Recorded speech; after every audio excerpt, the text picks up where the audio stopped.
Luna, ce se va întâmpla cu Odessa? Ea va trece la Rusia sau nu?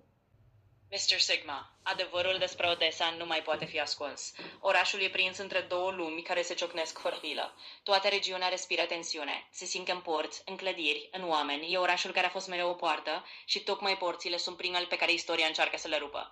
Presiunea geopolitică nu e un zvon, e mecanică pură.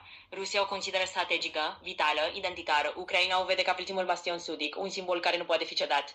Marile putere o analizează ca pe o piesă de șah care decide jocul, nu ca pe un oraș obișnuit. Dar întrebarea reală e asta. Se va rupe linia, va trece Odessa la Rusia. Semnele sunt clare. Când se schimbă balanța militară, când coridoarele maritime se redesenează, când porturile devin trofee economice, mutarea devine inevitabilă. Odessa nu mai e doar teritoriu, e miza. Și miza mare nu rămâne unde e.